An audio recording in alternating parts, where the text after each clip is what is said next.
In San Marcos, California is the site of tonight's Division I San Diego High School Lacrosse Championship game. Hello everyone, along with head coach Tom DeMeo, I'm Mark Keller. Thanks for joining us here for the second of two. If you missed game one, it was the Del Norte Nighthawks becoming Division II champions as they knocked off St. Augustine by the count of 5-3. This is an interesting matchup between these two teams in Division I, and we're going to start off with the number 3 seed, Scripps Ranch, making it to the finals with a losing record of 9-10. Something that's very unusual, but somehow Nick Cowden found a way to pull off victories in the playoffs. 10-9 against La Jolla Country Day, and then 12-8 against Mount Carmel, who in 2015 was the Division II champs. Yeah, you know these guys, they've been up and down all season. The season started off with a lopsided loss to Westview, who ended up being the 1 seed in Division I and losing. But these guys have been up and down, and they're peaking at the right time, had some good playoff wins, and now CIF supports the highest ideals. Coming up, we have the playing of our national anthem, and we'll continue with the pregame show in a moment. School and athletes and do nothing to discredit their opponents. Thank you for your support of Winners Left to Go.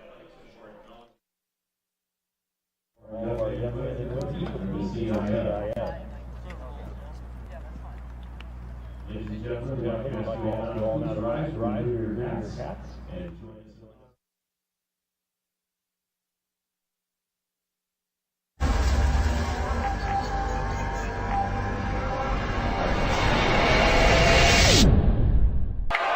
Cavs come away with it, and it's Conrad. And a flag flies. Should be man-up opportunity coming up here for Virginia. And they're deadly there. Crouch score! We've got a one-goal game. It's 11-10 with 2:13 to go here in the third. Yeah, you wonder about the energy level of Cornell, and you wonder if Coach Kerwick wants to take a timeout, kind of let them get a breather, because when you have to play this tempo for 60 minutes, guys are going to start to get tired. You're going to start putting guys in that might not have kind of logged the minutes that you would want them to log before going into a game like this.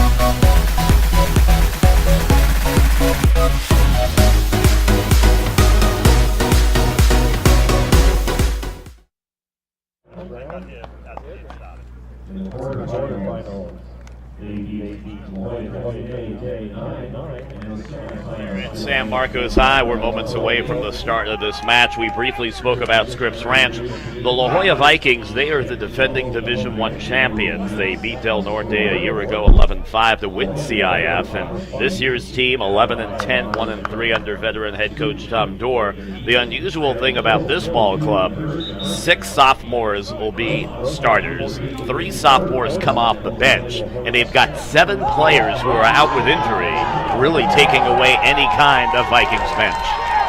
yeah, you don't want to be at that point this time of year, but it does happen. And it's a long season out in San Diego, and it's unfortunate that kids on the bench, but he does have his key players playing, so I think they're ready to go. Let's talk about the players to watch. First for Scripps Ranch, you want to talk about goal scoring. They're led by the attack junior number 1 Joey Tudor, 50 goals, 13 assists, 63 points. Yeah, Joey's a key guy. He's the guy that La Jolla is going to try to stop, and Joey's been playing lacrosse a long time. He's got good lacrosse IQ, and he's someone they got to reckon with. We'll also take a number 11, Oshin Natsnaya. He's got a total of 32 goals, 29 assists for 61 points and 36 ground boots. Yeah, and just talking to Coach Cowden down the field, I think Oshin's going to sit this one out with an injury. Oh, really? So yeah. He is out. Okay, so we got some key injuries on both sides of the field. Thank you for that update, Coach. That's why we got you down on the field before the game. I did find out from the parents of La Jolla, they've got 7 players who are out injured. However, we're going to concentrate on number 2, Tanner Watson. He's their face-off man, attack attackman's going to be playing at Arizona State, as well as Finn Walsh, an attackman who's got over a 4.0 GPA, the true student athlete. Yeah, Tanner's a good face-off guy, and he's their best player, so he'll be a factor. Falcons in white, Vikings in black. They have the ball, and Ted Bendrick has just arrived, so we know it's an official broadcast. The man, the myth, the legend, Ted Bendrick. He covers sports from coast to coast here in SoCal.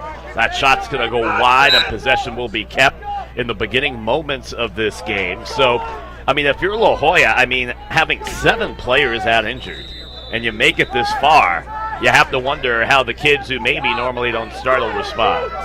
Yeah, and you know, I think both teams have an injury bug, but I do think looking at the two teams, I think the key injuries are to Scripps.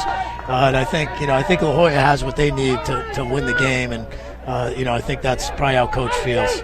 Kevin Walsh takes a shot, save is made, good job between the pipes, and possession will be kept. So La Jolla gets the first shot on goal to open up the game. Tyler Cook off to Tanner Watson, kind of their dynamic duo. Yeah, La Jolla wins the opening face-off clean. I know that's something that Scripps wanted to prevent. They put 2 poles on the face-off, and that's going to be a sign of things to come for the day. Shot on the way will go wide off the attempt of Owe Wintringer, attackman, 41 goals on the year. You know they'll always be looking up his number. Yeah, he's their second leading scorer behind Watson. Shot, score! That's Finn Walsh. And with 10:45 to go, it's an early 1-0 lead for the La Jolla Vikings.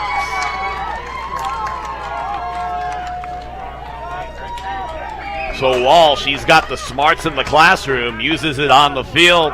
Call the replay. Yeah, he just gets underneath and takes his big body, gets the net, and finishes over the goalie's shoulder. That's a good pure attack dodge goal.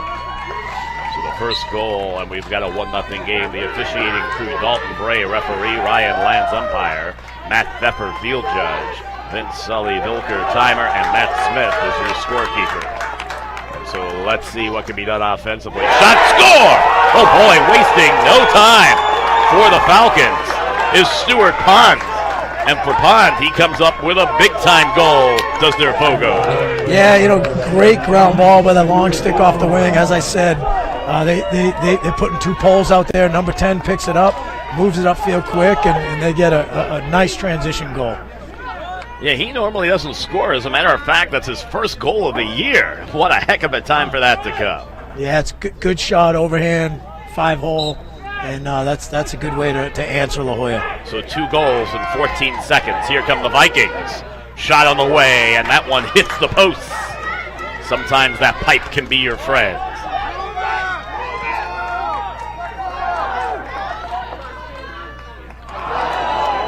Is that a score? I think it went past the goal line. I think that is a goal.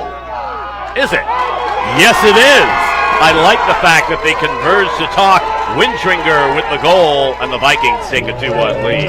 Yeah, and you're looking at the total opposite of the last game that we called, and these two teams are going to get at it and shoot the ball. Well, if you also notice early on, let's take a look at the replay here and call it as you see it. So it looked like it hit that inside triangle, which is like the flat iron at the bottom of the net, and sometimes the refs don't always see that, but they get a 3-man crew here today, and they're right on top of it to make the right call. Well, the one thing we can see early on is that in this Division I matchup, the pace of play is definitely much quicker than in Division II. Yeah, they've been much cleaner picking up ground balls. They move the ball upfield quicker. And you can see a little bit of difference between the Division I and Division II level. Here comes Cook with it. So these teams are meeting for the 3rd time, and they split the first 2 matchups. The first matchup, Scripps Ranch won 14-9, and then the second matchup, it was won by La Jolla 9-7, and each team won on the other team's home field, which is unusual. And now the 3rd time they meet here on the neutral site for all the marbles. Yeah, and so there are no secrets. La Jolla was missing their top defenseman. I think it was Blackburn in that first game, which explained a little bit lopsided. And the next game, I think, is a little bit closer to where this game should be. This is going to be a close game one way or the other. Shot and save is made. So for La Jolla, that's Mac Bonebreak, who is their goalie, and they're able to get the clear on the offensive end. They lead 2-1. We have 8:55 to go here in quarter one. Mark Heller, Tom DeMeo with all the action. Tom, I don't know how you do it. Working full-time, coaching lacrosse, and the father of 6. I mean, what are the ingredients to your success? I can barely do it with 2. It definitely keeps me busy, and I like being a father and a coach, and better than I like working. Absolutely. Well, yeoman's work to you, my friend. Let's see, Vikings. Poor pass there. Let's see who picks it up as it's about to hit midfield. Still scrum battle, and coming away with it are the Falcons. Let's see what they can do right here with possession.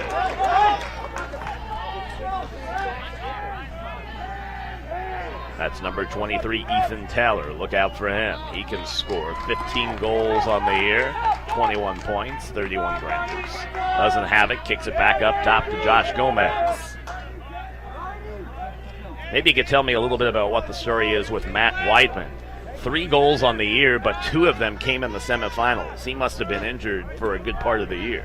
Yeah, we didn't play La Jolla this year, so I don't know much about him, but it could be a matchup thing. Or maybe he was filling in for someone that was injured.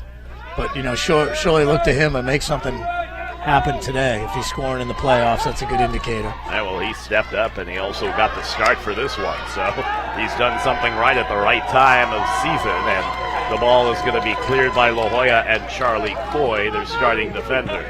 Good pass to Nate Ryan, and they clear it. Here come the Vikings once again looking for more.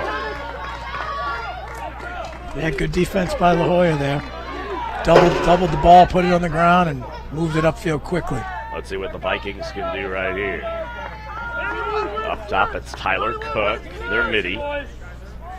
He's kind of your point man in their offense. And you can see, looks like Scripps. Throughout the year they went through a zone and man defense. Looks like they're playing man today, and that's probably what they're going to stick with. I think they've had success with that late in the season. Good ball movement, shot on the way, and a nice save is made by Scripps Ranch in between the pipes. So here they come, Justin DeWin, the junior goalie, 183 saves on the season. 6:25 to go here in quarter one. Justin, he's come along this year. He was a JV goalie last year, and now he's playing goalie in the finals. He's seeing the ball well. You can tell by that save. Yep, Austin Rust gives way to Mac Bromberg. Some pressure and a flag, so we'll have our first man-up opportunity, and it comes with 6:06 to go here in quarter number one. Your thoughts so far in the first quarter of play, Tom? Well, I think the tempos, these guys aren't going to be patient. It's not going to be a 1-2 minute offensive set. The tempo's there, and you can see a penalty here. I think that's going to be a key to the game for both teams, who can stay out of the box, because both these teams can score man-up. Let's see what they do here in this man-up opportunity are the Falcons, who trail it by the count of 2-1, looking for the equalizer.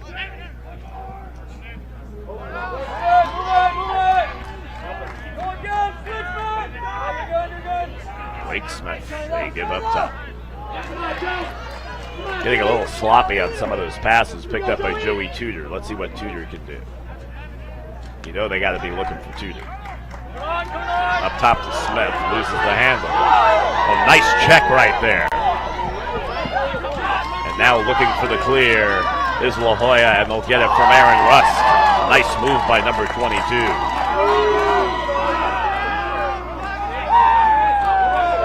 Got an offsides. Shot. Oh, that hits the pipe. Looks like you have an offsides calling Scripps. Comes at the 5:09 mark of quarter number one in a 2-1 matchup. I'm really impressed with the way La Jolla moves the ball around on offense. It's really no nonsense. Yeah, they got some offensive players. I mean, they're a strong team from top to bottom. It starts in net with number 11. They call him Moog, who's a sophomore. He's the brother of Tanner Watson, younger brother. So these guys, they do a good job from the back to the front. But yeah, they move the ball well. Both of these teams play in the Western League. That's why they met twice during the regular season. Coronado is undefeated in the league at 4-0. Shot on the way, so they go wide off the attempt by Bone Break. Yeah, and I got the chance to watch the two Coronado games with La Jolla, and La Jolla was in both those games in the third quarter, and then Coronado pulled away. Look for Bone Break. He's got 30 goals on the year. There's a shot to score by La Jolla. Coming up with the goal is Wintringer. That's his second of the game, and the Vikings take a 3-1 lead. Yeah, he's their lefty attackman. A lot of times, man up, you're going to see that guy being the finisher, and he comes through with a good overhand bounce shot. Let's take a look on the TVX video replay. Yeah, you can see right here, Tanner Watson's looking for him. He throws a skip pass through the passing lane, and that's just a solid man-up goal, and that's a look you want 100% of the time. You know, La Jolla, very interesting, trying to get information, preparing for this. No rosters, no statistics at Max Preps. I don't remember where I went somewhere to get their roster, but it was from a year ago. It wasn't even the correct roster. And before the game, I got roster and stats from the parents. Thank you very much for the Watsons for doing that. 4:33 to go in the first quarter. It is 3-1 your score. La Jolla looking pretty strong so far. Yeah, and it's funny you say that about the stats, because all coaches are different. Sometimes we like to, I know at Santa Fe Christian, we don't necessarily publish our stats weekly to our players and our families or online, but we like to keep it tight. And talking to Coach Dewar before the game, they keep their stats on crossover, so they don't really have it public either. So every coach is different, and that sometimes for announcers, we don't have all the info. Well, now becoming a member of the media, you understand what we go through, don't you? I do understand the frustration. Yep, a reminder that you're watching the CIF Lacrosse San Diego Section Lacrosse Finals on TVX Sports. If you're enjoying the action so far, please make sure and give us a thumbs up. The more thumbs up we get, we really know the more activity that's taking place, and we like to have our fans engaging with us as they are enjoying watching this game. Now, La Jolla off to the 3-1 start, and you have to give credit. I mean, playing without 7 players who are out injured, including Pat Castellanos, who's out with an ACL. You've also got Bert Ousterhout, who's out with a concussion. I mean, they're losing some key guys not on the roster, yet they're off to a really good start. And if you're head coach Tom Dorr, you couldn't be happier. Yeah, Tom, they're in a good spot right now, and they're moving the ball well. It looks like they're from top to bottom out playing Scripps. And Scripps just needs to get it going. What do you think Nick Cowden said during that timeout? Well, I think what Nick's trying to do is here get an offensive set with a good shot. The only shot, really quality shot they've had was in transition. So they're going to try to get something here, maybe get the ball in Joey Tudor's stick and see if he can make something happen. Oh, Tudor was the hot man in the semifinal victory against Mount Carmel. He tallied 6 times. Yeah, Joey can be lethal. And he's the type of player that can do it off ball too. He's a well-rounded kid. Taylor with it behind the cage. 3:43 to go here in quarter 1. It's been mostly all La Jolla. They're up 3-1. Falcons on the march. Shot attempt goes wide and gets scooped up. And let's see if they can pull off the clear. So far, Mogi Watson's done a good job behind the pipes. That's an errant pass, and the Falcons with another offensive opportunity.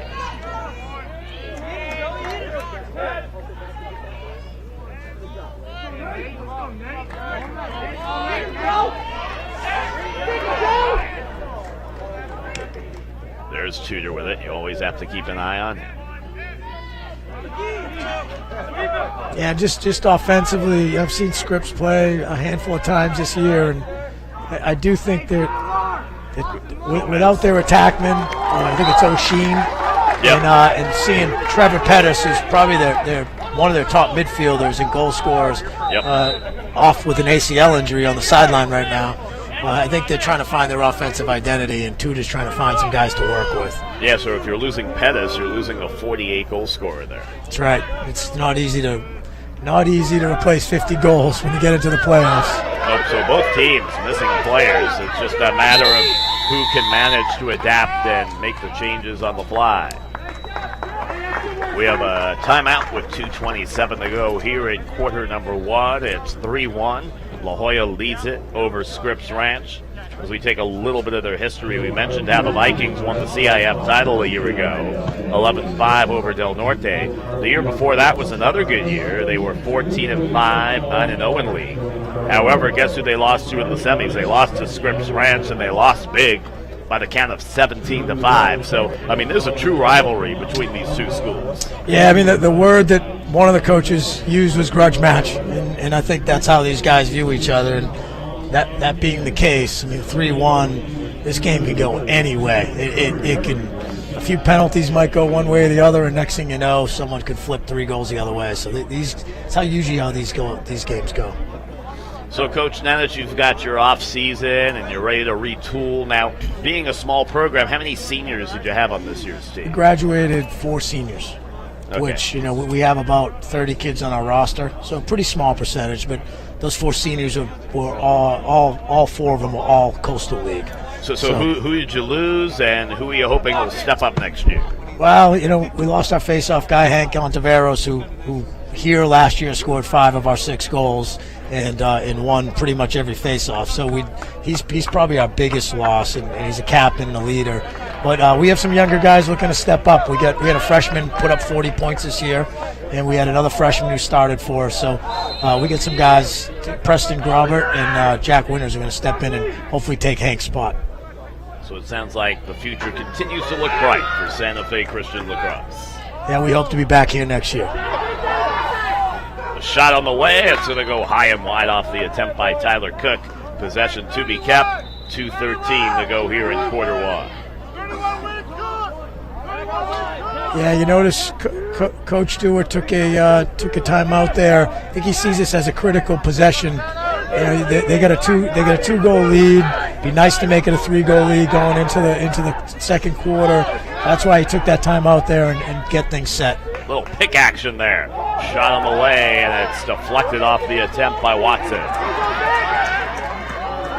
The attempted clear is thwarted, and once again, the Vikings have it, and Mac Bonebrake.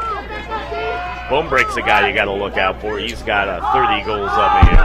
Yeah, and he had the triple overtime game winner against Westview in the previous game. I think it was the semifinals. Yep, they beat Westview by the count of 8-7. And that was Mac who scored that goal. And they beat Grossmont in the opening round 14-3, what would you say in the quarters after the first round bye? Yeah, I mean, generally, I think most people thought that it would come down to the winner of the Westview La Jolla game would be the one that had the favorite in this game. So Scripps comes into this game a little bit of an underdog, but this is the type of game they want. They want to keep it close for a while. Number 3 against number 5. Shot on the way, and the save is made. Nice job by Mogi Watson. Let's see if he can get the clear going for the Vikings. Decide to take matters in his own hands. Yeah, Mogi, he did a good job there, crushing that ball, getting on top of it, possessing it, being able to get out in the clear right now. That pass up for grabs. He wants to come away with it. It's the Vikings, and it's your long pole and Ryan Blackburn. Do we have a timeout call? Yeah, looks like La Jolla called that timeout again. 28 seconds to go in the first quarter, and so they've already used a pair of timeouts.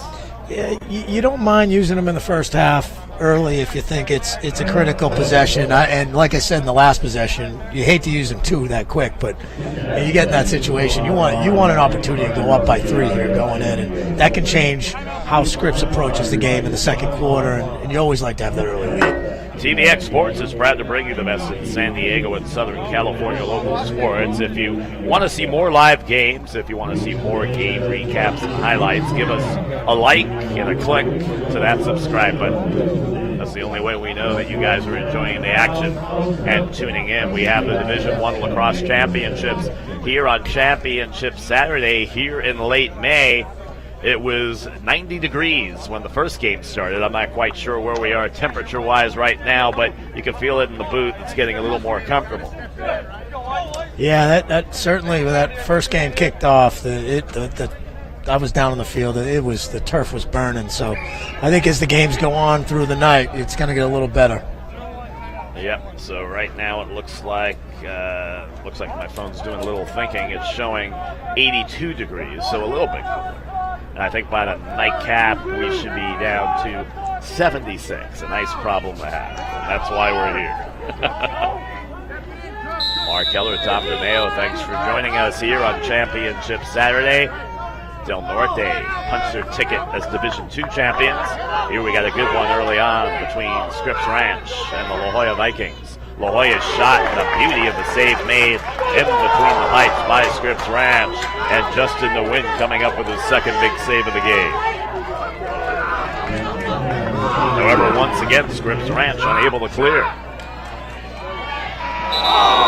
Trying the old behind-the-back maneuver was Tanner Watson, and you know he's practiced that one a few times. Yeah, I mean, it was he was running out of an angle there, and so that made sense to take that shot. But I think that's Scripps sort of like to get the ball up and out of that zone and maybe create some transition. Nice outlet pass by the goalie there, and it just bounced out of Tudor's stick. And that was a buzzer-beater shot, which is why he threw it up that way at the end of one. La Jolla 3, Scripps Ranch 1. Second quarter action coming up in a moment.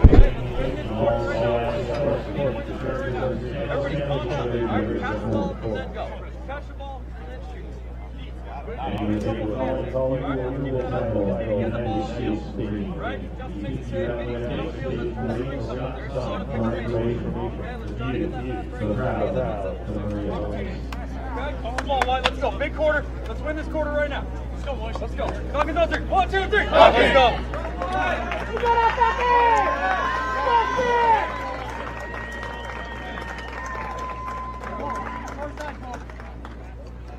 So Nick Cowden giving his team a pep talk, and he's talking about passing the ball and setting up your teammates, and he said, let's make this our quarter. Yeah, they haven't found their flow offensively yet, and I feel like La Jolla is a little bit closer to that, but Scripps needs to figure out who their guys are going to be. With those couple key guys in the top 6 injured, they got to find out who the guys are going to be, who's going to score the goals, and it can't all be number one. So I think that's what Coach Cowden is alluding to. They want to win this quarter. And they've won 4 consecutive games entering today, beat Temecula Valley 17-11, Del Norte 13-6. In the playoffs, La Jolla Country Day 10-9, and against Mount Carmel 12-8. So their offense was clicking in those games. Let's see if they can get it going here. But it's the Vikings that win the faceoff. Kind of whiffing on the shot there was Wittringer. Had a good first quarter with a pair of goals. Now the key is the Nighthawks need to find a way to clear. They have struggled with that so far, and they struggle once again.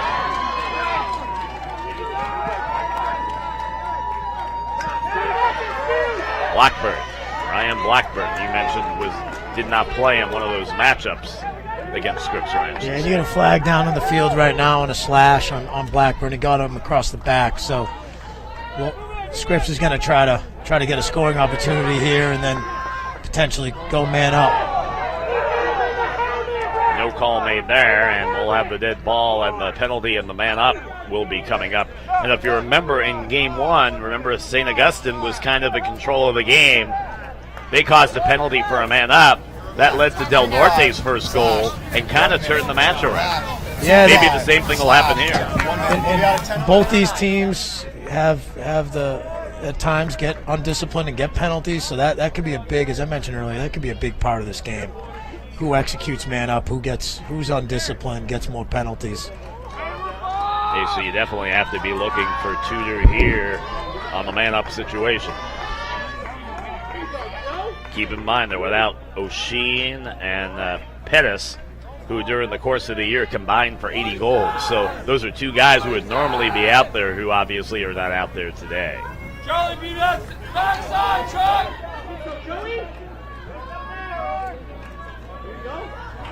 Losing the handle was Tudor. If he would have caught it, would have had a good shot opportunity.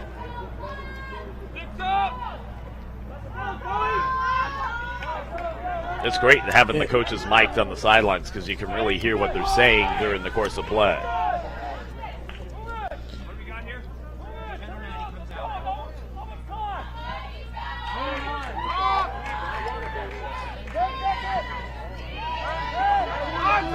Looks like they're trying to get Joey Tudor coming off a screen. And again, that's the second time they threw that pass and it bounced out of Joe's stick. And man-up opportunity has come to an end.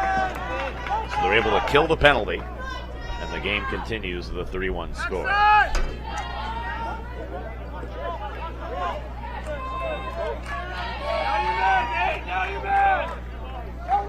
Give the Vikings some good credit. I mean, no shot attempts taken on the man-up opportunity. Yeah, they play good fundamental defense, and you don't want to take a bad shot on the goalie. He can make saves, so sort of smart patience by Scripps, not turning it over there on the man-up and really holding out, trying to get a goal. This is an important possession. Tudor, you can tell he wants to get a shot off. Look at that, he draws 3 defenders. I mean, the Vikings know that the Falcons understand where their bread is buttered. Yeah, and that's probably an example of Tudor trying to do a little bit too much, a little frustrated that they only got 1 goal on the board, and I think he's going to come off and regroup. Both of these teams, both 2-0 on the season on neutral sites, so they have fared well, but only one will go to 3-0. On the neutral side this season. The other will obviously drop to 2-1. Attempting the pick play there is John Gomez behind the cage. Gomez. I'll tell you what, those Viking defenders, they stay at home. They do not over pursue, do they? Yeah, they're playing good fundamental defense. Yep. The pick there by Mogi Watson. It takes a special kind of player to be a goalie, doesn't it? It does, and it takes a lot of individual training and having good coaching at a young age so you don't get beat up and start flinching. But the kids that love it usually are really good at it. So now an opportunity here. Finn Walsh with it. He scored the first goal of this game, has it behind the cage, and now they'll work it around to Tyler Cook. Tyler. Just waiting to get things set here. They give off to Bonebreak. Now behind the cage. A good ball movement off the Wintrinker. Bryant. They swing it left side. La Jolla, to me, as I'm watching this game, they just seem to have more offensive firepower. They have more weapons, more choices to go to. Yeah, and I think that that's a true statement. Shot, score! Finn Walsh with his second goal of the game. It comes at the 7:41 mark of quarter 2, and it's 4-1 La Jolla.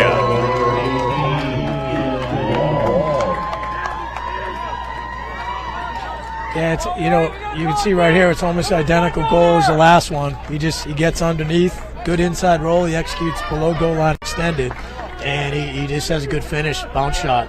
That's his second of the game. And if you're a defender, you just cannot let the attackman slip in there. And he was able to get the opportunity. And so for Walsh, first goal of the game, first goal of the second quarter, and the Vikings lead 4-1.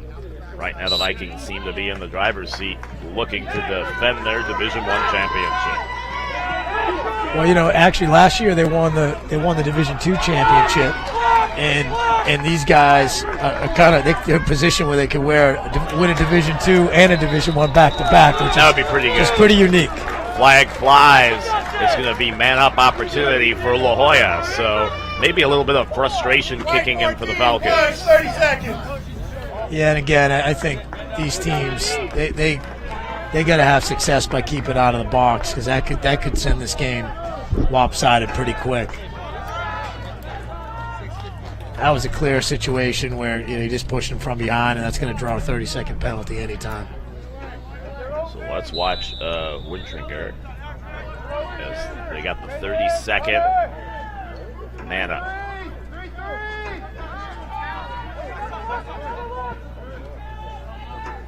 Shot on the way by Cook will go wide. Possession will be kept with 7:10 to go here in the first half.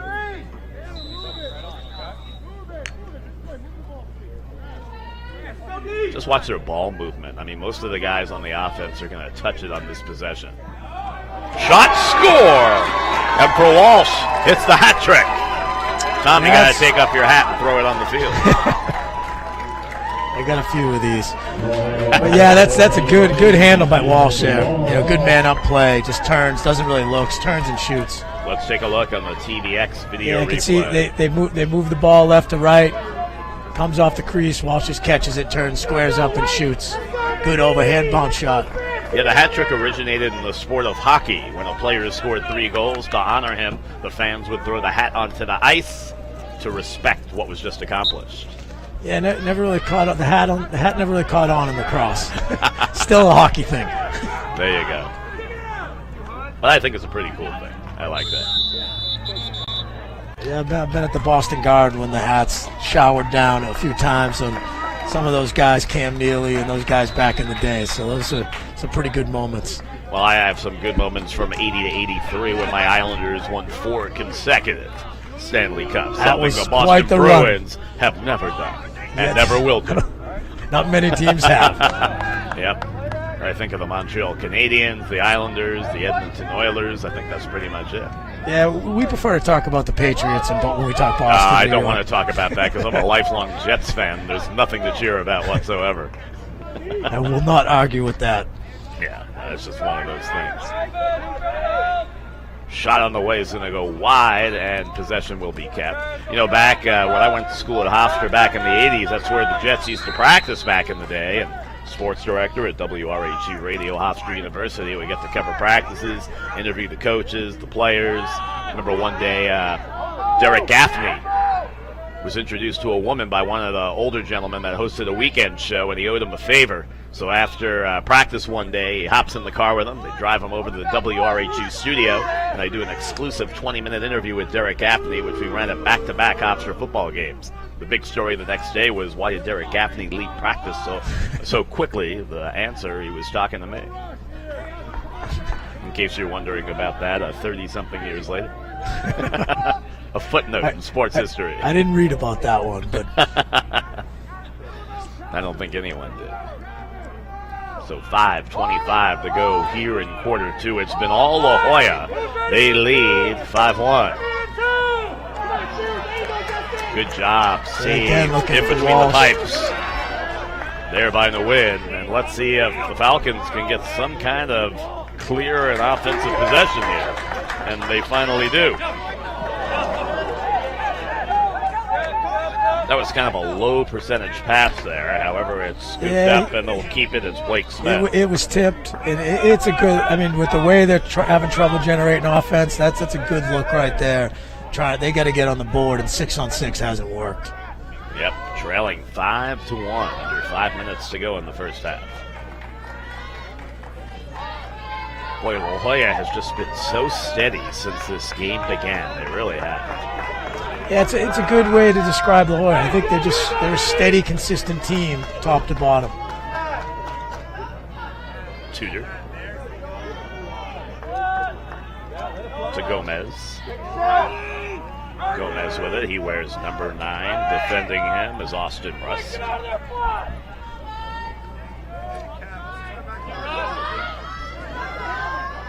Gomez gets double teamed. Good job defensively by La Jolla. And they come up with the pick in the way of Nate Ryan. A little bit of the long pole Blackbird. And always a good idea, give it to the goalie. Yeah, especially when you have a goalie that can handle it and make good decisions. Here they come once again looking for more. It's Caven Walsh. Shot and the save made by the win. That's a good one. And the clear for the Falcons. It's Stuart Pond. Pond, he has the only goal of the game, and he's a long pole. Great opportunity there. Here comes Pond.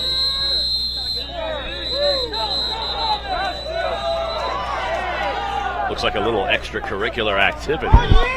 I'm not sure, was the timeout called? I think Scripps called a timeout there with the 17 had the ball. To me, that was an interesting call. If you have nothing happening, I get the timeout call, but it looks like he was making a drive towards the goal. Why call a timeout there? You know, it's one of those things where it's you got to play your percentages, and the coach Nick has watched them turn the ball over a whole bunch of times in those situations. And even though he had a goal earlier, it's one of those things that he just wanted to get them together and try to see if he can orchestrate a goal. But I hear what you're saying. I've called plenty of those timeouts. Let's hear what the coach has to say. White, number 7, unnecessary roughness, 1 minute. Because White had the ball, they're going to retain the ball. What's the deal? What number on White? So 13 black. 13 black. That's cheddar kid. I saw that. And 7 retaliation. So we're finding out who's a penalty against Mitch both Scott. 1 minute, 5 on 5, 1 minute, full time. The only thing I'd say. I think there were penalties on both sides. Yeah, it it looks was, like- and we're going to be 5 on 5 for 1 minute. And White's going to Scripps is going to retain the ball here Right. So here we go. The penalties because it was matching. Yeah, so it was against Pond of Scripps Ranch, and then for La Jolla, it was going against Scott. So those are your matching penalties. Scott, by the way, is going to be playing next year at Colorado, and they've got a good program. I had a chance to broadcast a couple of their MCLA matches in the playoffs. They won the first game in the opening round in triple overtime. That was a real exciting one. And then the next night, they play in single overtime where they got eliminated by Cal in the quarterfinals. But Colorado's always had a history of an excellent MCLA team, and Scott's going to a good program. Yeah, they do. They have a great MCLA program, and over the years I've sent some kids there, and they do a good job. Colorado State as well, for that matter. So the state of Colorado's got some pretty good MCLA lacrosse. And how about the University of Denver, the first Division I team west of the Mississippi to win the NCAA Division I title? I think that was a great boost for the sport of lacrosse. Yeah, it was, and they got an excellent program there. Coach Tierney came over there from Princeton. He had a lot of success there, and it's good to have. You don't have many programs west of the Mississippi, so it's good to have one that good. I'm sure those back Easterners, we know how to play lacrosse out west. I'm sure if San Diego or USC got a team, you get a lot of kids from Long Island coming out here. Yeah, I'm sure It'd be a pretty easy sell. Yeah, absolutely. Where do you want to play? Where it's cold and snowing, or where it's sunny in the 70s?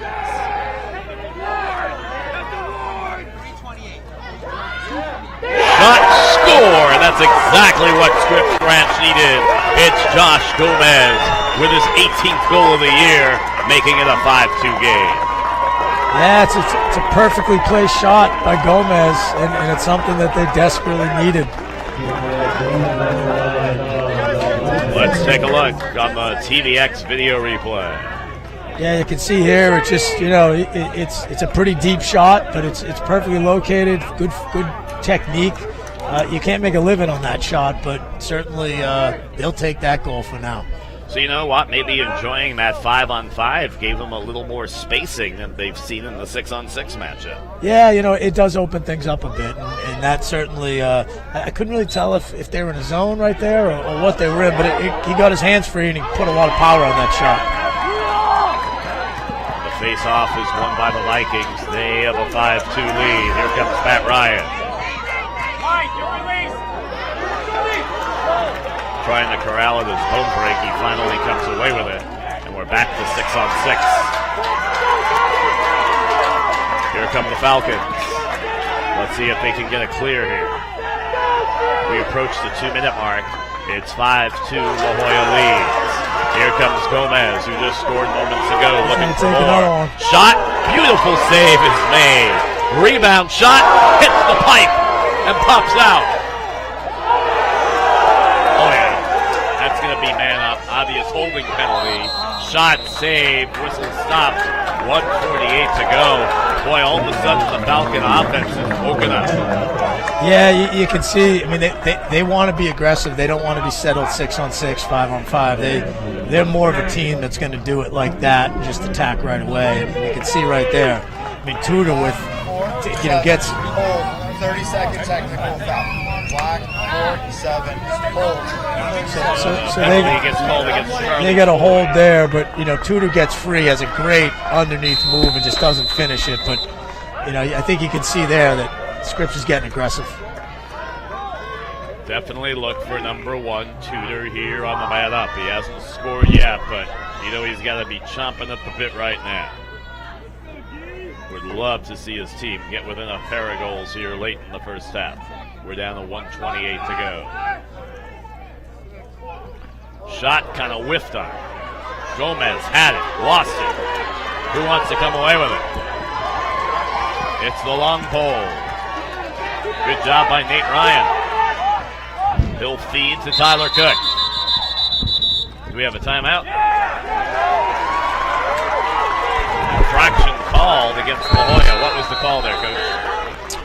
I'm not sure. I was looking. Either team had a timeout, so I don't know if I didn't see what happened, but maybe one of the coaches maybe tried to call a timeout there or change possession. Shot, score!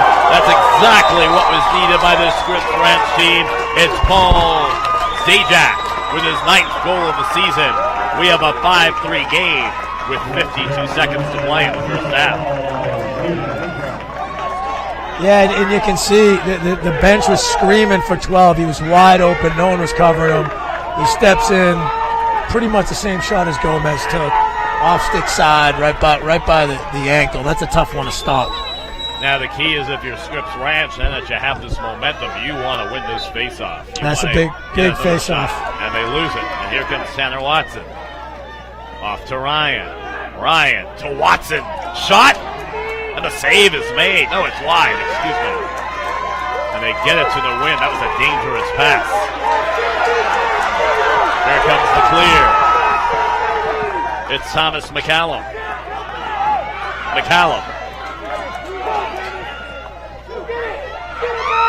Shot on the way. Score! Just like that. We've got a 1-goal game. And all of a sudden, the Falcons have erupted. It's Matt Weedman with his 4th goal of the game of the season and his 3rd of the playoffs. And you see here, great play by 10, McCollum, and he beats the long pole, makes the pass, and great shot. Stick side, I think, because of the last couple shots, it looked like Wilson was shading low, and he caught him over his shoulder. 3 goals in the last 2 minutes and 15 seconds for the Falcons. Makes it a 1-goal game, 5-4. And they are looking for the equalizer here in the waning moments of this first half. Here comes Gomez. Gomez working his way downfield. Trying to set up. Shot on the way, and it's going to go just wide. Off the attempt by Weedman, who was looking for his 2nd goal. We've got 2 seconds to go. Shot wide. And that'll reach halftime. Well, it was 5-1 at one point in La Jolla, and then goals by Gomez, Zajac, and Weedman. We've reached halftime with a 5-4 score. Your thoughts, Coach, on the first half of play? Well, I think Scripps is, now this game's turning the way they want it to turn, which is more of a track meet and mostly transition. They don't want to play 6-on-6. And, you can see the outburst it has had offensively, and that's their best when they're playing that way. On the other end, I feel like La Jolla had the opportunity to put maybe Scripps away and go up 6-1. They came down on a fast break. They took a really ill-advised shot right in the goalie's stick, and then after that, Scripps goes on a 4 or 5 goal run. That's how it works in this sport. Well, we've reached halftime, an exciting first half of play. Vikings 5, Falcons 4. You're watching the Division I Championships. San Diego High School lacrosse action right here on tvxvideo.com. Second half action when we return.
Well, we're at halftime. It's a one-goal game. La Jolla 5, Scripps Ranch 4. But it was the Falcons that reeled off the last 3 goals of the first half. And our very own Ted Bendrick is down below with Nick Cowden.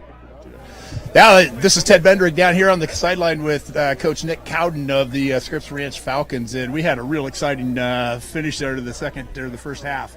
So what are your thoughts going into halftime? I feel good after that late run there in the first half. Came out a little bit slow, but, had a good run there. Hopefully keep that momentum going into the second half. Excellent. Yep. Good luck, Coach. I know you need to get down there and talk. Good job, Ted. So talking with Nick Cowden, they get themselves on a roll. It's a one-goal game. We'll come back in about 2 minutes up to recap the first half. You're watching the Division I Lacrosse Championships on TBXVideo.com.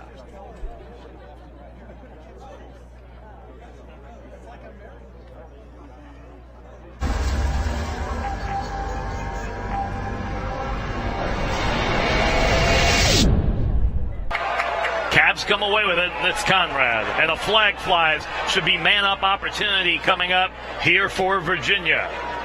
And they're deadly there. Score! We've got a one-goal game. It's 11-10 with 2:13 to go here in the third.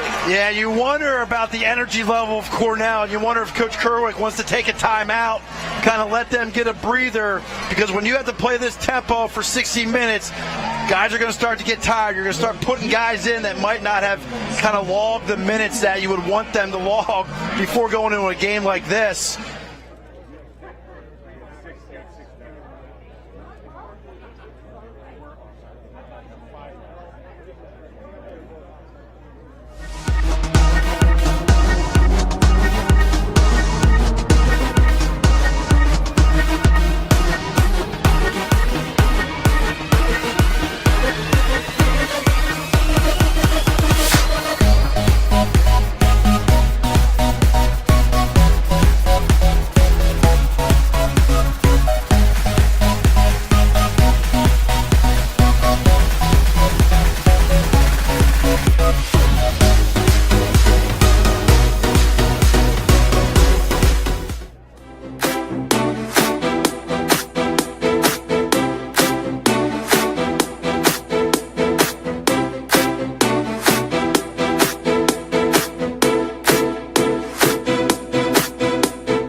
Are we running commercials right now?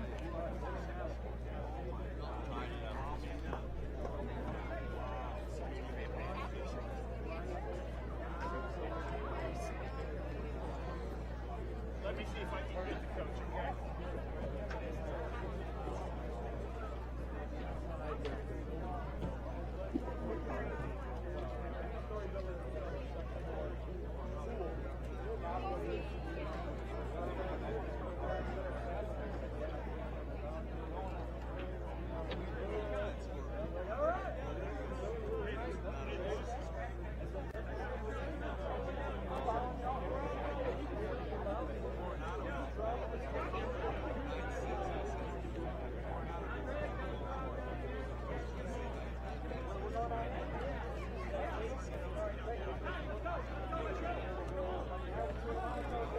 Well, thanks for joining us. We're 2.5 minutes away from the beginning of the second half. La Jolla leads by the count of 5-4, and our very own Ted Bendrick is down low with Viking head coach Tom Dorr.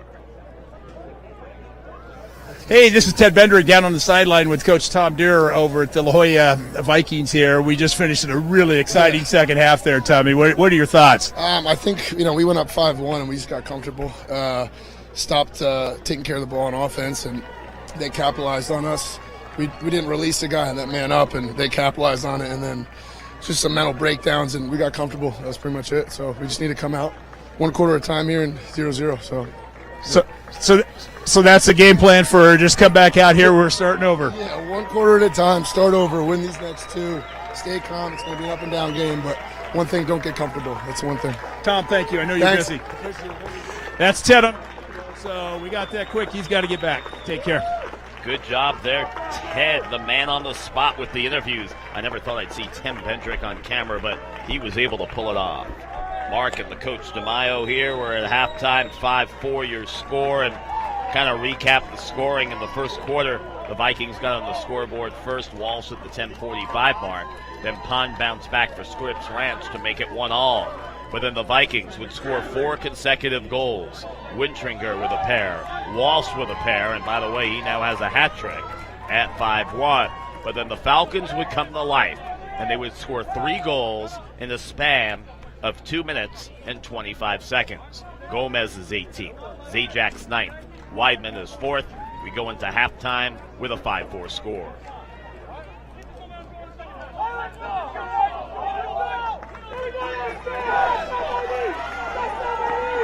And we're moments away from the start of the second half. So, Coach, anything surprise you about the first half of this one?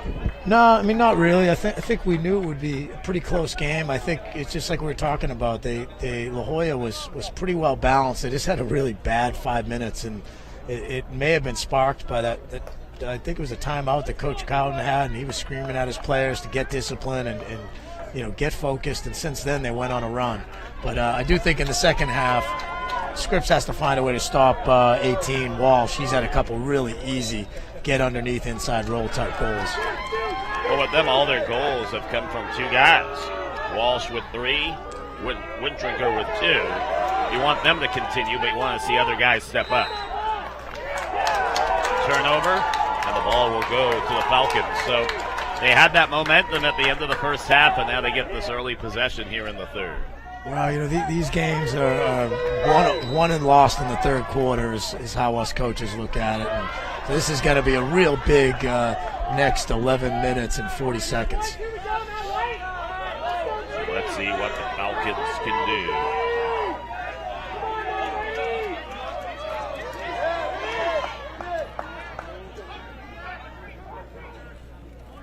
A year ago, their season ended against you guys. You knocked them out in the semis, 9-8. Yeah, we had a great game at home, 1-goal game where we had a 3-goal lead late, and Scripps, they did the same thing that you just saw in the last 5 minutes, and they made it really close. Shot hits the goalpost. I think that's the third shot that we've had in this game that has hit the goalpost. Yes, Scripps is in this whole rush. They've hit the post 3 times. Yep, and that was Josh Gomez with the last shot on goal. Yeah, and I'd like to see Gomez shooting the ball a little bit more. I think Tudor's getting all the attention, and you can see the way he shot. He's hit 2 posts, and he scored that goal from deep. I think he's a guy that they want to free up off ball and let him rip.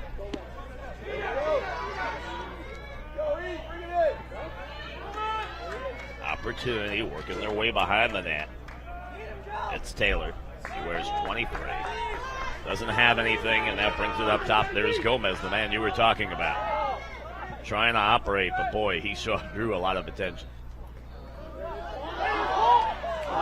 That shot is going to go high and wide. Yeah, that's a missed opportunity there. 12 sort of dropped his stick and put it over the net. If he fundamentally shot that low, that's probably a goal. That was a great opportunity. And he had one of those goals in that second quarter run for the Falcons. Whiffing on it. And easily scooped up by Mogi Watson.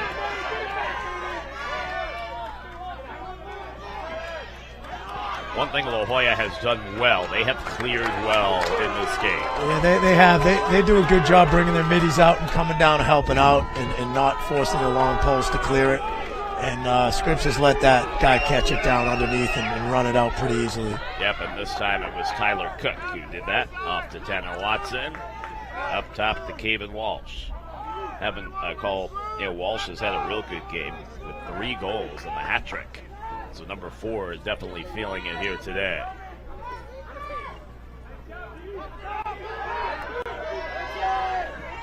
Shot on the way. It's going to go just wide off the shot attempt by Bonebreak. Talk about as an attack midi guy when you kind of get into the zone with your shots on goal.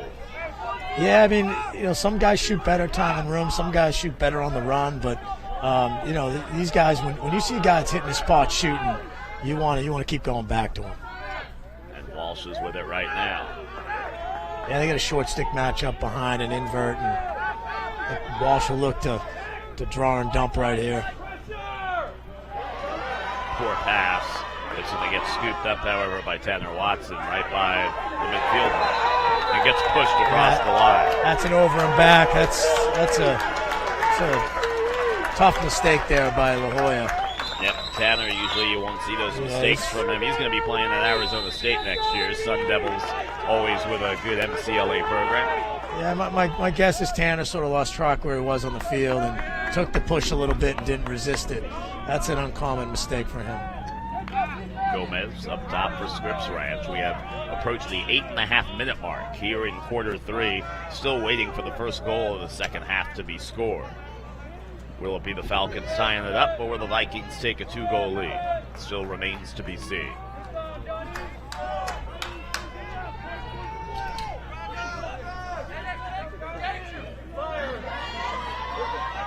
Gomez behind the cage. Good ball movement. Shot on the way, and the save is made. Nice shot attempt there by Sean Powers. Good job by Watson between the pipes. And see how quickly they clear off to Nate Ryan. Yeah, it's a decent take by Tudor, but I think they can try to find something better there. But he's trying to make something happen. He wants to tie the game. And they have scored low a couple times on Moogie, so we'll see.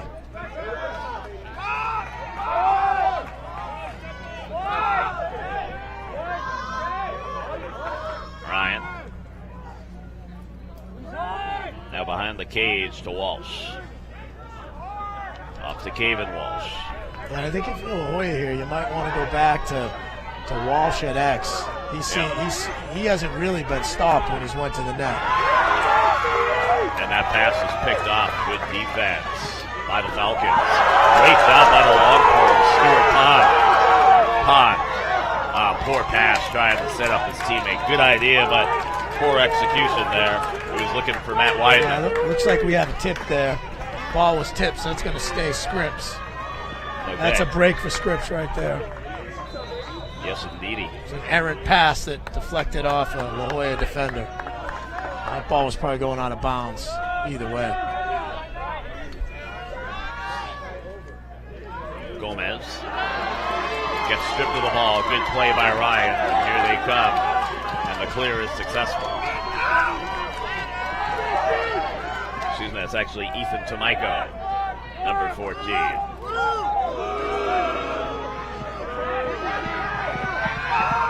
Wholesale changes on the fly. Off to Cook. Shot on the way is going to go high and wide with possession kept. Boy, that was a good substitution, and Cook was in full throttle and put that one up. Yeah, you love when your players do that, when they come out of the box and they just keep the play flowing and hit that hole hard. That was a good scoring opportunity generated by Cook. And Cook with it right now. He and Watson on top of that offense.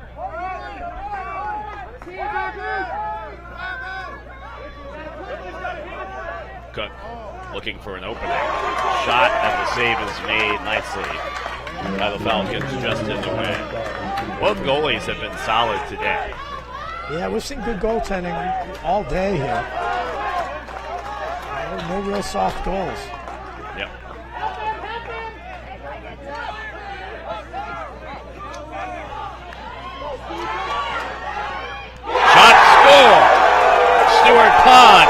his second goal of the game. We're tied at 5 with 5:32 to go here in the third. You know, when I said there were no soft goals, I might have spoke a little early. I think that's one that moved the leg back. And I think I don't know, he lost it in the sun or just got changed up on it. But that ball seemed to be like a change up in. So that's a big goal. How often do we see this? Pond, first goal of the game for La Jolla, and now for Scripps Ranch, and then he scores the first goal for the Falcons in the second half. He's got two. Not very often you see a long pole with 2 goals in a game. It is extremely rare, and especially if it's a long pole that doesn't tend to score too often. But he's a long pole who's also a good face-off man. Is that? Here comes Pond again. This time he gets stripped of it. It'll get picked up by Finn Walsh. Walsh into the attack. Vikings would love to get back on the scoreboard. That 4-goal lead seems like a long time ago now that we're all tied at 5. It's been, 4 goals unanswered, and that's sort of Scripps style. They get on rolls, so I think La Jolla they really need to get back on the board here. 4:50 to go here in the third quarter.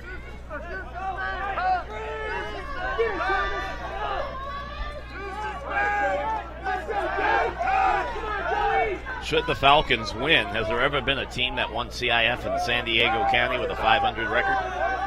That I don't know, but I will say in the Division I bracket. Shot and score for La Jolla. Ousterhout, 6-5 Vikings.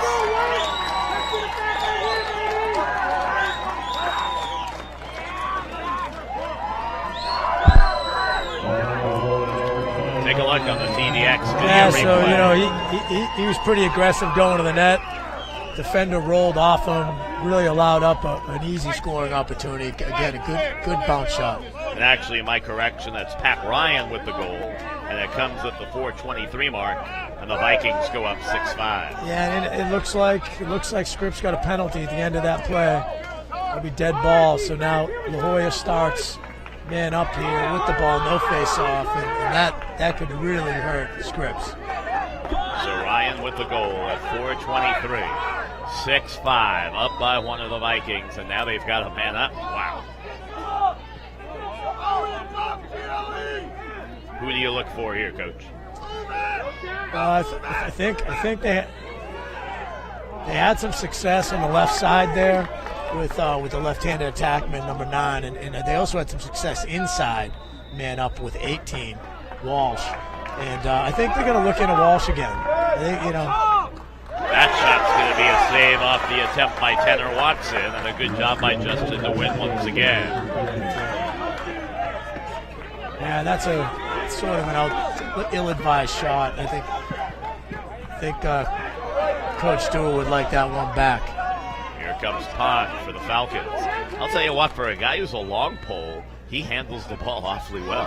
He's done a really good job today handling the ball, and obviously with his 2 goals. And sometimes your offense is struggling, you need that. You need someone to give you that extra offense from a long pole position. Yeah, they're awaiting the eruption of Joey Tudor, who's been held scoreless here today. Looks like Scripps is short a guy right now. That's about to end, though. Yeah, they only had 4 on the field, and now they got all 6 on, so they're back 6-on-6. They killed the penalty. Yep. Gomez. You know he wants to put one up. But good ride defensively by Charlie Coy. Gomez just being hounded now every time he touches the ball. Unfortunately, Coy couldn't keep it in play. And possession will be kept by the Falcons. 2:49 to go here in the third quarter. 6-5, La Jolla leads. Shot, score! That was a no-doubter. We are all tied at 6.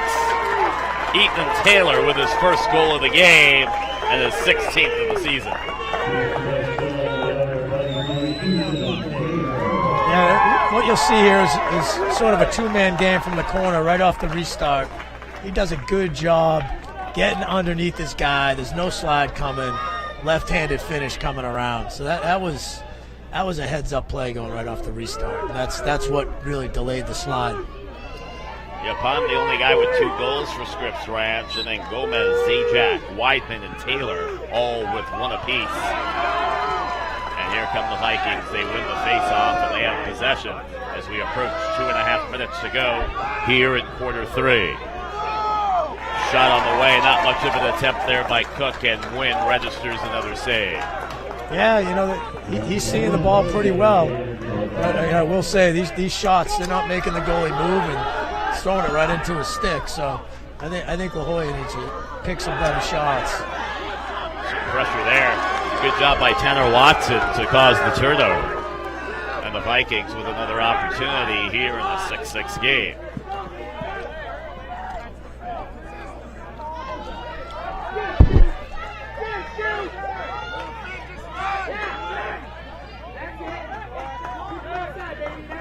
Working it around.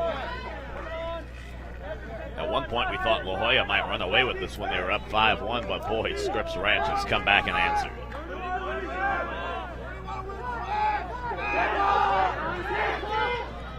Behind the cage, good ball movement, good patience by the Vikings.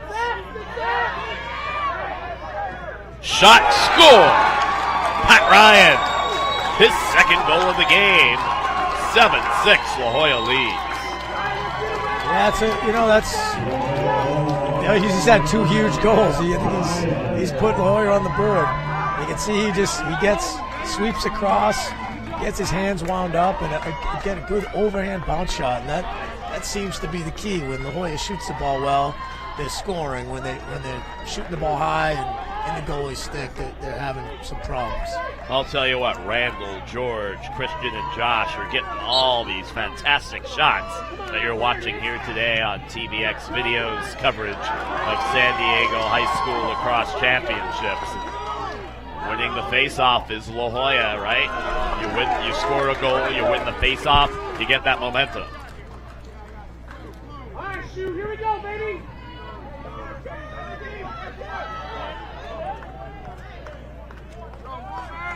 What I like about the Vikings in general, they don't force it. They it's like, all right, if we don't have it, let's just bring it back up top and work it around again. Yeah, they've been patient. The shooting's been their Achilles heel, but they haven't really had a lot of forces to the crease or any really turnovers that have hurt them in that regards. Yep, here comes Ryan. He's feeling it right now. He has scored their last 2 goals.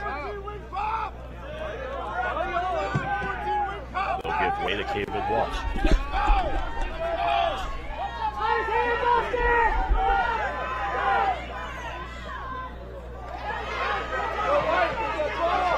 Scramble to the ground. They're off in transition. Yep. There comes Scripps Ranch. Let's see what they can do. Good clear. Shot on the way by Tudor. It just goes wide. Joey was looking for his first goal, and that'll wrap up 3/4 of play from San Marcos High School. We've got a good one. La Jolla 7, Scripps Ranch 6. 4th quarter action when we return.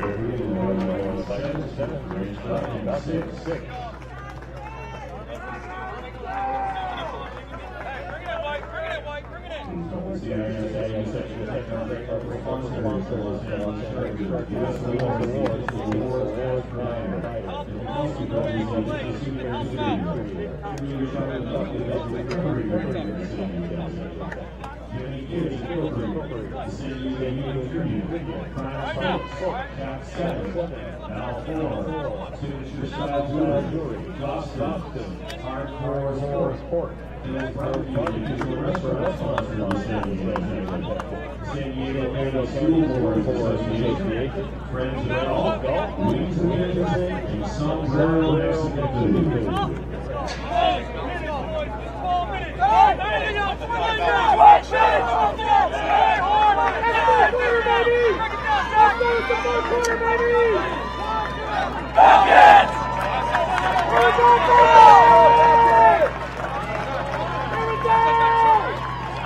You can tell the Falcons are jacked up for the fourth quarter as you were hearing head coach Nick Cowden talk to his team.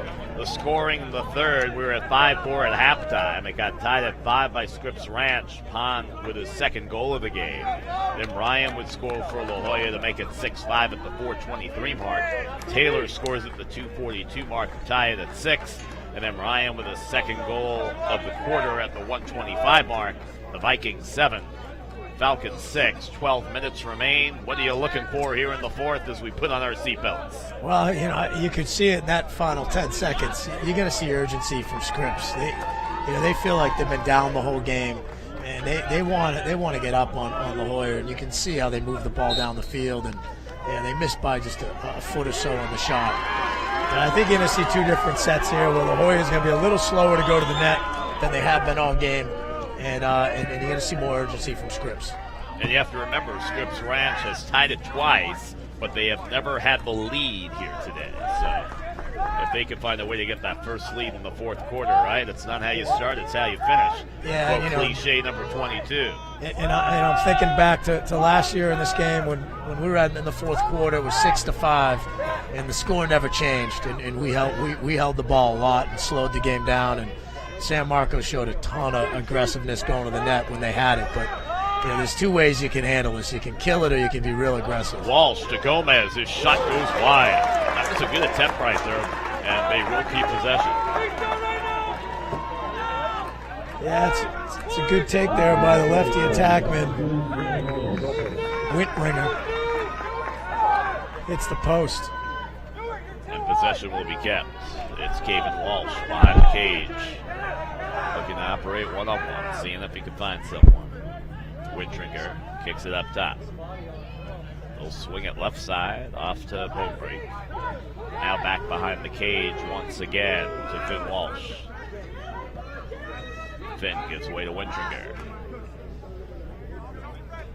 Right now they don't appear to be in any rush. Yeah, and that's, like I was saying, I think you're going to see a lot of that this quarter. So they'll be working the substitutions, and they'll be slowing it down, and then they could potentially, the refs are looking at this right now as they want to see La Jolla go to the net. Walsh trying to use a pick from his brother. Off to Wintringer. His shot, a beautiful save made by Justin DeWitt. Boy, the Wind's made some pretty saves, and that one's up there with him. Yeah, it's a good save, and they needed it. So another good take by the lefty attackman. Attempted clear. Can they save it? They cannot. That's a Falcon turnover, and the ball will go right back to the Vikings with 10 minutes to go here in the fourth quarter. Can La Jolla win back-to-back division championships, or does Scripps Ranch come and break up the party?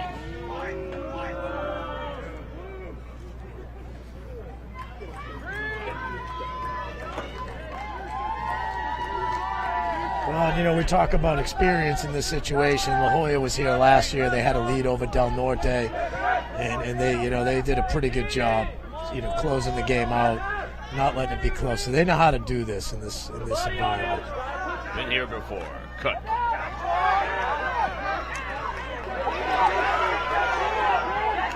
Scramble for that loose ball. Picked up by Cook. And the shot's going to go just wide with possession to be kept.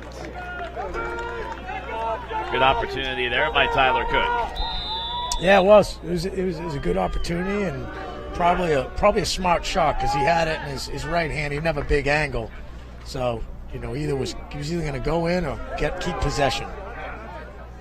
Here comes Cook, who just took that shot moments ago. Substitution on the fly. Hudson Liu into the match wears number 15 off to Wintringer. And again, you can see the pace. La Jolla slowed down the pace. Trying to go as long as they can without getting the keep it in call from the refs. Yeah, part of it also could be because remember it's still warmer. That could have something to do with it. Players could maybe be feeling fatigue, and there's a turnover by La Jolla.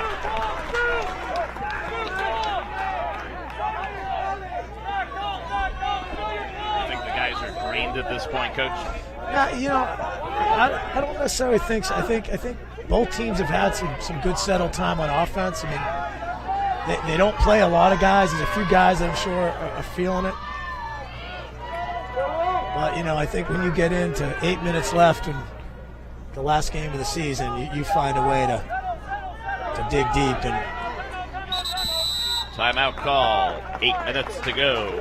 7-6. La Jolla leads Scripps Ranch. You're watching the CIF San Diego Section Lacrosse Finals on TVX Sports. If you're enjoying the action, go ahead and give us a thumbs up.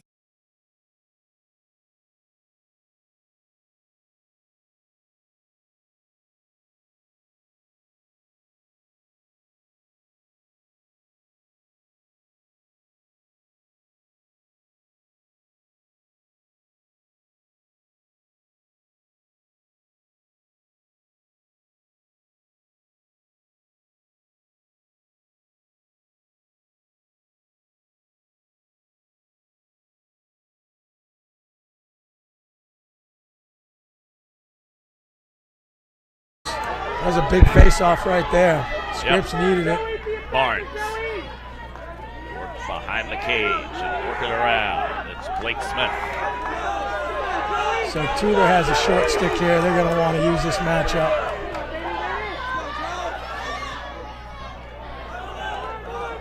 Nothing doing there as Sean Powers was looking for an opening.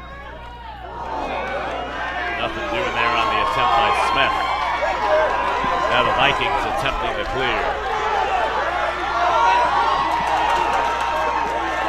However, great job by the Falcons to get the ball back. Great ride there by Scripps. Yep. You can tell they're really bearing down and playing with some urgency. 4:59 remains to play here in regulation in an 8-7 La Jolla lead. All of a sudden, Tudor almost coming to a standstill. Yeah, he's been on the field the whole game. He's got to be feeling it. Yep. And you can see he has a short stick, but they have a slide waiting for him, so they're going to choose to go somewhere else with it. And Tudor has felt everything except the goal here this afternoon. And we mentioned he scored 6 in the semifinal victory against Mount Carmel. Yeah, I think certainly he's going to be the initiator here. Here comes Tudor. We'll see how quickly he draws attention.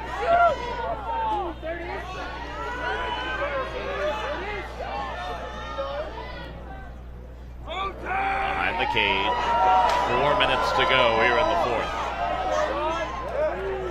Good job by Gomez to re-corral and keep possession off to Zajac. Shot gonna go just wide off the attempt by Blake Smith. And the clear by Mogi Watson. Pretty good offensive set for Scripps. They couldn't ask for anything better than that. They didn't complete it. Yep, here comes Wintringer. He's had a good game today. Both goals came back in quarter number 1. And an interesting. And a timeout call. Nope, out of bounds. Oh my. It's tough to kind of see that line where that out of bounds line is because the end zone is blue and the line is white.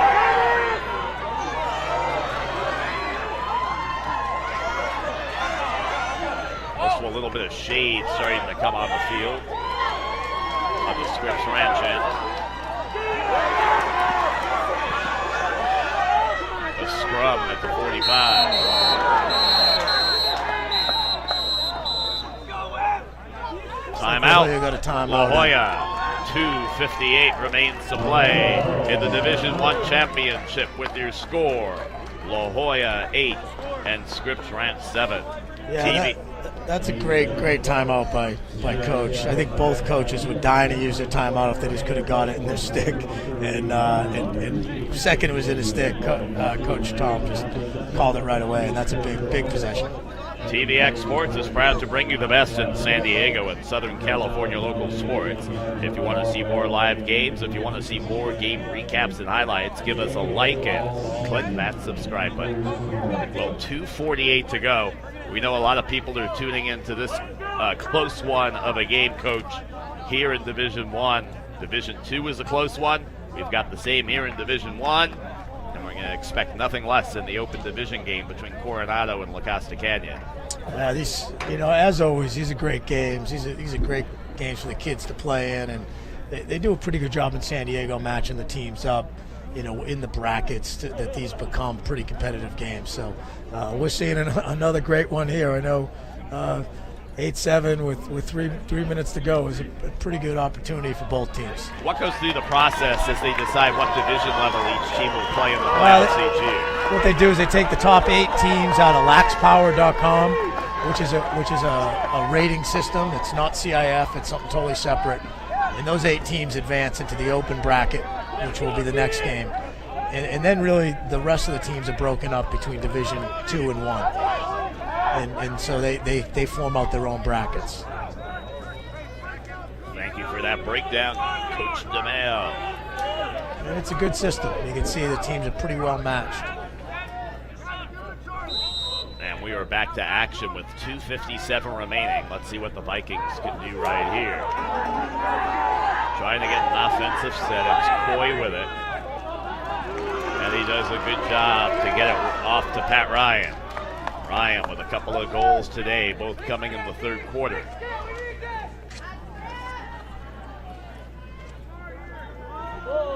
Right now, if you're La Jolla, you have that 1-goal lead. You're in the driver's seat, so you want to really look for a good shot, and at the same time, you don't mind taking that time off clock. Well, you're in a situation, you're going to have a keep-it-in situation in 20 seconds anyway, so, my thought would be that you just hold the ball until they start to come at you. Walsh looked for a bone break, but it went over his head out of bounds. Scripps Boy, ran down with a chance to tie it, and here comes Josh Gomez. Gomez, you can tell he wants to shoot, working his way behind the cage. Doesn't have it, wisely brings it to Blake Smith, and now up top to Andrew Barnes. 1:53 remains here in the fourth quarter in a 1-goal game.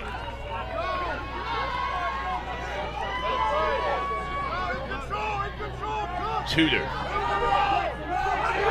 Gomez goes wide. Oh boy, Gomez would love to have that one back. He was wide open, Coach. Yeah, that's if I'm Scripps, I'm going back to that. I think Joey's drawing the double, and Gomez is shooting really well. And I think if you can get him free like that, that can be your offense for the next couple plays.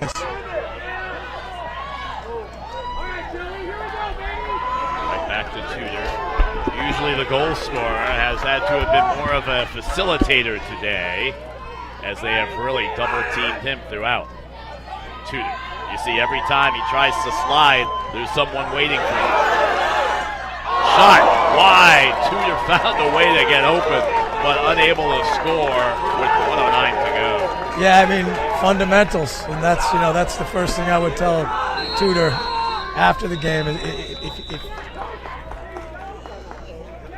Timeout. Joe makes a great move, gets underneath this guy, and if he delivers it sidearm, which so many of these kids do these days, and fundamentally your opportunity to score is just less. But I'm sure he'll get the ball back and get another chance at that one. 1:07 remains to play here in the fourth in a 1-goal game, and boy, it's been exciting. The scoring in the fourth quarter. Bone break made it an 8-6 game at the 6:06 mark, and then 13 seconds later, Gomez with his 19th to make it an 8-7 game, which is where we stand as you look at this game. Who have been some of the players that have stood out? Well, obviously Tudor's getting a lot of attention. I think Gomez is stuck out with his shooting. He didn't hit that one, but still good overhand delivery and taking some good shots. He's had a couple goals. And then, on the La Jolla side, goaltending's been solid. They've cleared the ball well, but I still think those early goals from Walsh, 18, where he just kind of bowled through the attackman, inside rolled and scored. I think those are still affecting the offense in general because they got to slide really early to them. So those guys have stood out. So coming out of the timeout, 1:07 to go in a 1-goal game. I mean, all you ask as a coach is the opportunity to win, and that opportunity has presented itself on both sidelines. Yeah, and Scripps just wants to tie it up and maybe get this thing into overtime, and they've had that opportunity with two really high percentage shots in this last possession, so they're hoping to get another one. So Scripps Ranch with possession as we come out of the timeout with 1:07 to play. Tudor moments ago put a shot right where he wanted it, except finding the back of the net.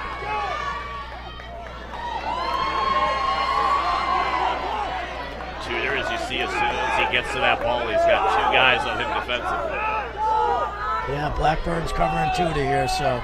Yep, I want to look for Gomez. Once again, every time, Tudor just can't go anywhere. Yeah, that's a smart thing for him right there. That might have just cost them a shot at the championship with 33 seconds to play. Yeah, well, the way Scripps has been riding the ball, they may get it back, but it's certainly an unforced error that Scripps would like to have back. So if the Vikings can clear it, that might do it. Well, huge advantage right here if a coach has a timeout to burn. So I think you see any type of problem when the ball's in the stick, he'll be calling a timeout.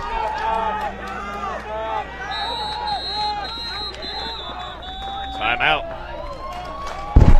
23 seconds to play. 8-7 your score. La Jolla by 1. So La Jolla has led throughout. We have had La Jolla start off with a 1-0 lead. Scripps Ranch tied it at 1-all. La Jolla goes up 5-1, but then Scripps Ranch scores 4 straight to make it 5-5. La Jolla goes up 6-5. Scripps Ranch ties it at 6. And then a couple of goals by La Jolla to take the 2-goal lead, and then moments ago the 1 goal. So we've had 3 ties in this game, but the Falcons have never been able to get over the hump. Yeah, that's probably a result of those 80 goals we talked about that aren't in the lineup. I think they've done a great job battling and staying in the game and coming back when they were down, and that's never easy, and it could have went a couple different ways. But La Jolla from the beginning has been balanced and played a solid game, but just hasn't been able to put Scripps away. And Scripps has answered the bell every time La Jolla got a goal that you thought was going to make this game go the other way. So I give both teams credit in this. And right now it just looks like, with the position that La Jolla is in, they got to make a pretty big mistake for them to lose this game. But their overtime game against Westview, and I'm sure they're thinking about that. They had the ball with less than 10 seconds left and a 1-goal lead, and actually man up, and that ended up in overtime. So I'm sure Coach Dewar isn't taking this lightly. And the Vikings trying to overcome adversity, playing without 7 players who are out injured. Not much depth, but boy, they have come and they have played today. As we're back to action in the waning moments, it's Caven Walsh. Walsh behind the cage, draws a double team. We're down to 12 seconds. Goalie out of the goal. So there's an open goal right now. Walsh down to 5 seconds. 4, 3, 2, and the La Jolla Vikings have won back-to-back CIF championships as they hold off Scripps Ranch by the final of 8-7. With the win, La Jolla 12-10 on the year. With the loss, Scripps Ranch 9-11. Yeah, it's 2 in a row for Coach Dewar. I know last year I was walking out in the field and they were doing the same thing. So congratulations to them, and congratulations to Scripps, who had an amazing game and a good run in the playoffs after an up and down season. So the scoring leaders: Walsh had 3 goals for La Jolla. Wintrinker, he had 2. Ryan, he had 2. Those guys were basically the offense. Bone Break had 1. However, give credit to Scripps Ranch. They really hung in there. They really distributed the ball offensively. Goals from Pont had 2, and then Gomez, Zajac, Weidman, Taylor had 1. Gomez had 2 as well. But this was a close game throughout. 2 teams that play in the same league during the year. They've played 3 times, but none sweeter than this victory by La Jolla to cap off the CIF championship. Yeah, and I think in the future, La Jolla is one of those teams. They could be in the Open Division next year. So they've sort of done their thing, and that's their first D1 championship, I believe. And they're going to be around for a while. They got a good team, good coaching staff. Same with Scripps. I think Scripps, they generate some good players, and they were young this year. So both teams will be back. Yep, and as we mentioned, these teams, they've played each other so many times over the years, and they have really set up a nice rivalry. To me, on this division level, this rivalry is kind of the equivalent of like a Torrey Pines Poway or a Torrey Pines La Costa Canyon. Yeah, guys who play each other during the season, they beat each other up, they don't like each other. And, I think we've seen that with both games today so far, and this will be... this next game is the first game that will be teams that have only played once during the season. So, but yeah, this is one of those grudge match type games and La Jolla came out on top, and it does not surprise me it was a 1-goal game. I actually predicted overtime in my podcast this week, and my buddy Christian Pedersen, he predicted 1-goal game, so he was right for once. Well, it came awfully close to that. So the final score, La Jolla 8, Scripps ran 7, and they are the Division 1 champions. The producer and technical director of TVX Video is Luis Rivera. Director is Andrew Lito. On camera, Randall, George, Christian, and Josh. Our sideline reporter, Ted Bendrick. Along with the coach, DeMeo. I'm Mark Keller, saying so long from San Marcos High School. The La Jolla Vikings, for the second year in a row, they are CIF champions. We'll see you again in about 50 minutes. The nightcap, the Open Division, the Coronado Islanders taking on the La Costa Canyon Mavericks. So until 50 minutes from now, so long and good day from San Marcos High School in San Marcos, California.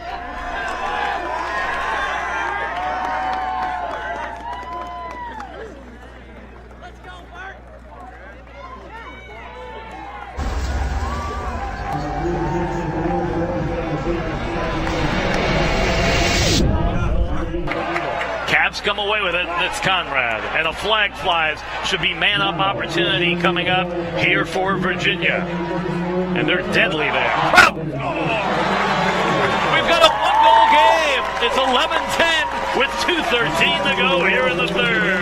Yeah, you wonder about the energy level of Cornell. You wonder if Coach Kerwick wants to take a timeout, kind of let them get a breather, because when you have to play this tempo for 60 minutes, guys are going to start to get tired. You're going to start putting guys in that might not have kind of logged the minutes that you would want them to log before going into a game like this.